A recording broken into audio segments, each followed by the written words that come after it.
This channel does not promote any violent, harmful, or illegal activities. All content provided by this channel is meant for an educational purpose only. টানাপোড়েনের পর অবশেষে পদত্যাগ করলেন গোপাল শেঠ। আস্থা ভোটের আগে ইস্তফা দিলেন বনগাঁর পুরপ্রধান। এই মুহূর্তের সবথেকে বড় খবর, গোপাল সরতেই বাজি ফাটিয়ে উল্লাস তৃণমূলের। গোপাল বিরোধী গোষ্ঠীর দীর্ঘ টানাপোড়েনের পর অবশেষে পদত্যাগ করলেন গোপাল শেঠ। আর পদত্যাগ করতেই এই মুহূর্তে যে পরিস্থিতি, সেখানে বাজি ফাটিয়ে উল্লাস করছেন গোপাল বিরোধী গোষ্ঠীর সদস্যরা।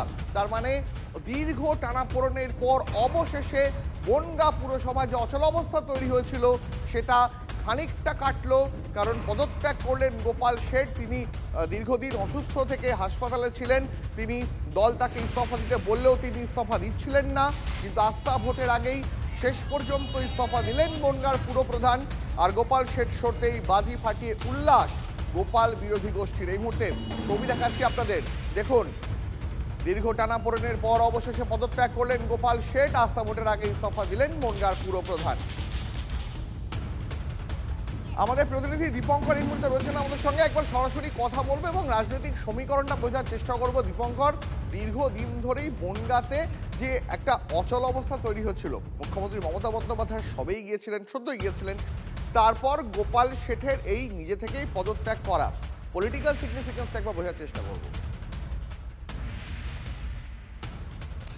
দেখো, গোপাল শেঠ যেটা বারবার বলছিলেন যে দলীয়ভাবে তিনি জানতে পারেননি, অর্থাৎ বিশ্বজিৎ দাস যিনি সভাপতি তার মাধ্যমে জানতে তিনি অভ্যস্ত নন বা তিনি সেটাকে মান্যতা দিচ্ছিলেন না। এমতো পরিস্থিতিতে বিশ্বজিৎ দাস তাকে বারবার বলছিলেন, ডেডলাইন বেঁধে দিলেন, গোপাল শেঠ রিজাইন করবেন বলে উল্টে ভাইস চেয়ারম্যানকে সরিয়ে দিলেন। তারপর থেকে একের পর এক ঘটনা ঘটতে থাকে, কিন্তু গোপাল শেঠ রিজাইন করেননি এতদিন পর্যন্ত। এরপর সবাই ভেবেছিলেন যে মুখ্যমন্ত্রী যেদিন ওখানে সভা করবেন 25 তারিখে, সেই দিনকে মুখ্যমন্ত্রী হয়তো কোনো একটা বক্তব্য দেবেন বা বার্তা দেবেন, তার উপরে এগোবে, কিন্তু সেটাও মুখ্যমন্ত্রীর বক্তব্যে লক্ষ্য করা যায়নি। এরপর গোপাল অনুগামীরা যেমনটা বলছেন, দলনেতা প্রসেনজিৎ বিশ্বাস, যে তারা সুব্রত বক্সী এবং ববি হাকিম তাদের সঙ্গে যোগাযোগ করেন। ববি হাকিম বিষয়টি স্পষ্ট করে বলেছেন যে এটা দলীয় সিদ্ধান্ত। সে কথা দলনেতা চেয়ারম্যানকে জানানোর পর চেয়ারম্যান গোপাল শেঠ বনগাঁ পুরসভার তিনি রিজাইন করেছেন, পদত্যাগ পাঠিয়েছেন, মেলের মাধ্যমে পদত্যাগ করেছেন। পৌরসভার ইও এবং এসডিও এই দুজনের কাছে তিনি পদত্যাগপত্র পাঠিয়ে দিয়েছেন। এখন প্রশ্ন হচ্ছে, কেন গোপাল শেঠ এই পদত্যাগ করতে বাধ্য হলেন? তার মানে কি দল সবটা তার পাশ থেকে সরে গেলেন? যখন তিনি তাকে পদত্যাগ করতে বলেছিল বিশ্বজিৎ দাস বা বনগাঁ সংসদীয় জেলা, তখন তিনি পদত্যাগ করলেন না। তার মানে একটা জিনিস স্পষ্ট, তখন প্রথম দিকে তৃণমূল কংগ্রেসের কোনো নেতা বা নেতৃত্ব তাকে সাপোর্ট করছিলেন, কিন্তু পরবর্তীতে গিয়ে লক্ষ্য করা গেল যে গোপাল শেঠ পদত্যাগ করতে বাধ্য হলেন।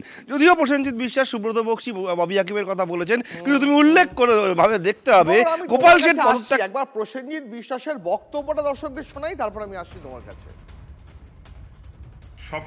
সবই ঠিক আছে, দলের নির্দেশ এটা ঠিক আছে, কিন্তু সেটা কিভাবে কি কনভে করতে হবে বা কিভাবে কি প্রসেস করতে হবে, এইগুলো যারা দলীয় দায়িত্বে আছে তাদের একটু জেনে শুনে বুঝে করলে তাহলে বনগাঁর মানুষ এইভাবে ব্যতিব্যস্ত হয় না বা তারা একটা অনিশ্চয়তার মধ্যে থাকে না।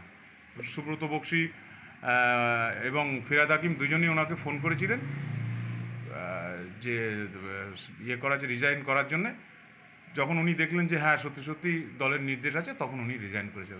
উনি রিজাইন করার জন্য প্রস্তুত ছিলেন, কিন্তু উনি কনফার্ম ছিলেন না যে এটা সত্যি সত্যি দলীয় নির্দেশ নাকি ব্যক্তিগতভাবে কেউ এটা করছে। এই মুহূর্তে যে খবরে আমরা নজর রেখেছি, দীর্ঘ টানাপোড়েনের পর অবশেষে পদত্যাগ গোপাল শেঠের। আস্থা ভোটের আগে ইস্তফা দিলেন বনগাঁর পুরপ্রধান।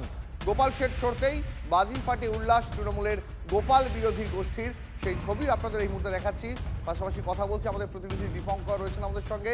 দীপঙ্করের কাছে যাব, তবে তার আগে আরও একবার জানাই আপনাদের, অবশেষে পদত্যাগ করলেন গোপাল শেঠ। তাকে এর আগেই দলীয় শীর্ষ নেতৃত্ব ইস্তফা দিতে বললেও তিনি ইস্তফা দিচ্ছিলেন না। আর একবার চলে যাবো দীপঙ্করের কাছে। দীপঙ্কর, তাহলে কি শেষ পর্যন্ত দলীয় হাইকমান্ডের হস্তক্ষেপে এই ইস্তফা? দেখো, এটা তো প্রসেনজিৎ বিশ্বাসের বক্তব্য থেকে স্পষ্ট। গোপাল শেঠ এখনো পর্যন্ত সংবাদ মাধ্যমের সামনাসামনি হননি। তিনি অসুস্থতার কারণ দেখিয়ে অনেকদিন আগে থেকেই বনগাঁ থেকে বেরিয়ে গেছেন, অর্থাৎ বনগাঁর অন্যত্র তিনি অসুস্থ জনিত কারণে রয়েছেন বা চিকিৎসা করাচ্ছেন। এখন প্রশ্ন হলো যে, তোমাকে যেটা বলছিলাম যে গোপাল শেঠ রিজাইন করলেন বা পদত্যাগ করলেন, সেটা জানাজানি হতেই বনগাঁ পৌরসভার সামনে বাজি ফুটতে শুরু করলো। কারা বাজি ফাটালো? এবং অনুমান করা যাচ্ছে যে গোপাল বিরোধী যারা ছিলেন, যারা চাইছিলেন গোপাল শেঠের পদত্যাগপত্র, তারা কিন্তু এটা জানাজানি হতে আনন্দ করতে, উল্লাস করতে নেমে পড়েন। আবার তোমার মাথায় রাখতে হবে, যখন 15 জনের যে কমিটি কাউন্সিলরকে নিয়ে বৈঠক করেছিলেন বিশ্বজিৎ দাস, সেই 15 জনের মধ্যে যে 6 জন গোপাল অনুগামী সই করেননি অনাস্থা ভোটে, তাদের বাড়িতে রাত্রিবেলা গুলি বোমা চলেছে। সেই কাউন্সিলরদের বাড়িতে তারা ন্যায়ের দাবিতে বনগাঁ থানায় বিক্ষোভ দেখিয়েছেন। সেখানে মমতা বালা ঠাকুর গেছেন, তারা এসপি অফিসে গিয়ে ঘুরঘুর করেছেন, কিন্তু এসপি অফিস গুরুত্ব তাদের কথা কর্ণপাত করেনি। তাহলে এই যে কাউন্সিলরদের মধ্যে একটা দ্বন্দ্ব, একটা কনফিউশন এই তৈরি করে দেওয়া, এটা কেন? এটা নিয়েই কিন্তু বনগাঁর মানুষের মধ্যে একটা প্রশ্ন। যে কথা প্রসেনজিৎ দাস বলছিলেন যে গোপাল শেঠকে যদি হাইকমান্ড প্রথম থেকেই বলতেন তাহলে হয়তো এত জলগোলা হতো না, কিন্তু এই হাইকমান্ড প্রথমে না বলা। নজর রাখো। আপাতত অনেক ধন্যবাদ তোমাকে।